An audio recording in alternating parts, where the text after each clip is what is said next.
कोई भी अगर किसी वेशभूषा का आ जाए तो तुम उसमें से जो 10वां हिस्सा उसमें से उनको दे दो रोटी के लिए। कपड़ा हो, रोटी ये हो, हटाओ कुछ हो। माताएं उस समय पर ये करती थी, उन्होंने अपना एक नियम बना लिया था घर घर में, हर एक घर में, कि जब भी परात में आटा डालेगी तब भी इतनी चुटकी में निकाल के हांडी में डाल दिया। सुबह शाम निकाला, 1 महीने में हांडी भर गई। थोड़ा सा नमक, एक में दाल डाल दी, एक में चावल डाल दिया, तो चावल भी आधा हो गया, हांडी और आधा भर गया। कोई गरीब गुरबाबू का पैसा उससे कर दिया। तिरस्कार नहीं, अपमान नहीं था। आपने लेना देना बंद कर दिया, आपने नेक कमाई बंद कर दी। और चोरी चमारी की कमाई आप जाकर के क्या करोगे, उसको भी डुबा दोगे और अपने आप को भी डूब जाओगे। नेक कमाई में से कहा था इतना हिस्सा निकालना।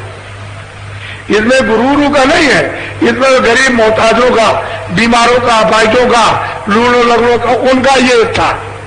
गुरु का हिस्सा नहीं, गुरु का तो हिस्सा अलग है। गुरु का तो जब हिस्सा बनेगा जब आप तन मन दे दोगे, तन मन को जब वो शुद्ध कर लेगा तब उसका हिस्सा बनता है, ऐसे नहीं बनता। ये हिस्सा गुरु का इसमें नहीं कुछ भी। इसमें तो अपाहिज गुरु का भूखे लूले लगड़े का है, उससे ये काम करो तो आप भी काम करो, इनको भी काम करने दो ना। आप कुछ करते हो, इनको करने देते हो, तो दोनों तरफ तो तुम्हारे हृदय में दया कैसे आएगी?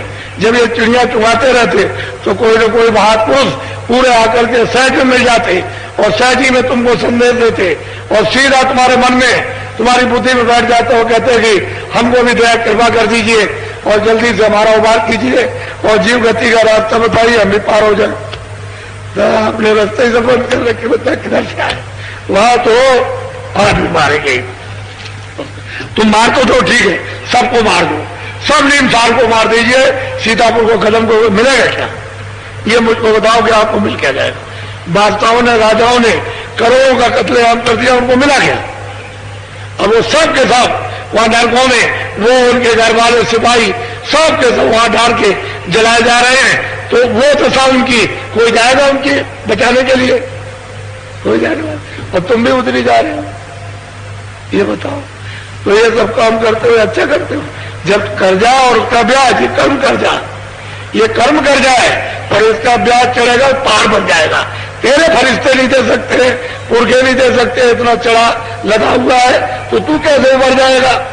4 खानों में 84 लाख यूनि में जाएगा और नरकों में, और वहां से फिर कितने करोड़ सतयुग त्रेता द्वापर, कितने कलयुग बीत जाए, वहां से निकल के नहीं आते। तो ऐसे ऐसे वर्णन किया, आपको तो कुछ मालूम है नहीं है वैसे ही, बस वहां अंधेरे में भाग रहे, उसमें मिले,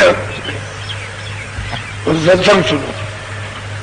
और अब ये समझो हम निमसारण में आए, मुझे अब कर्म प्रायश्चित करना, और ये समझो कि जो मेरा पहले का जमाया दया की जाए, या दरवाजे पर बैठकर उससे प्रार्थना करो, चेतन जीवात्मा से, उस रूह से, तो जल्दी से तुम्हारी सुनवाई दरबार में हो और वो कबूल करे कि हाँ ठीक है, हम इस पर विचार करेंगे और आप कोई बुरा काम मत करो, बड़ा अच्छा काम करो। जो कुछ भी काम करो और दूसरों के सुख का करो। बुरा और अच्छा दो चीजें।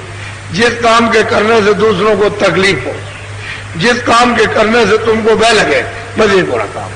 जिस काम के करने से लोगों को आराम हो और उस काम के करने से तुमको निर्भयता हो, यही पुण्य है। और कई जंगल में जाओ, तुम अकेले खड़े और ये सोच आ जाए कि इसके खेत में से हमको एक गट्ठा काटना, तो फौरन ये विचार पैदा होगा कि देखो उधर से कोई आ तो नहीं रहा, देख लेगा तो बड़ी बदनामी हो जाएगी कि खेत तुम चोरी कर रहे थे। तो जब आपको भय लगे उस काम को मत करो, ये काम बुरा है, यही काम पाप है, इसको छोड़ दो। वो आपको कोई ज्ञान कराने की किसी की जरूरत नहीं, वो अपने आप ज्ञान हो जाएगा। चोरी करने जाओगे किसी के घर में, चाहे कोई उसमें हो या ना हो, लेकिन जब जाओगे तो तुमको ये होगा कोई इधर से आ जाएगा, और अगर उसने देख लिया, पकड़ लिया तो बड़ा मुश्किल होगा, तो भय लग गया, ये काम बुरा, इसको मत करो, इसको कीजिए। आप सीधे किसी के घर में और खेत में चले जाओ, अगर आप जाते हो और उसकी रखवाली करते हो उस खेत की, और खेत भर में घूमते रहो और आपको कोई डर नहीं, ये काम अच्छा, इसमें तो कुछ बुरा है नहीं, क्योंकि वो आएगा देखेगा हमारे खेत की रखवाली कर रहे थे, चिड़िया भाग रहे थे, ये तो बहुत अच्छा काम है। वो कभी नहीं कहेगा कि आप छोड़ो, लेकिन जब खेत काटोगे तो आपको कह लग जाएगा ये काम बुरा है, इसको मत करो। तो नीम सारण में आए हो, इसको छोड़ो। पहले तो बात ये छोड़ो कि मैं आप शाकाहारी रहेंगे। आप अभी जो जो कुछ किया किया और अब शाकाहारी रहेंगे।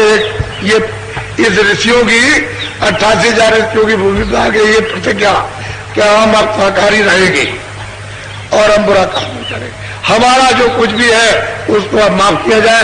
तो कर्म प्रायश्चित किससे करना? शरीर से नहीं, जीवात्मा चेतन से, चेतन दरवाजे पर करना।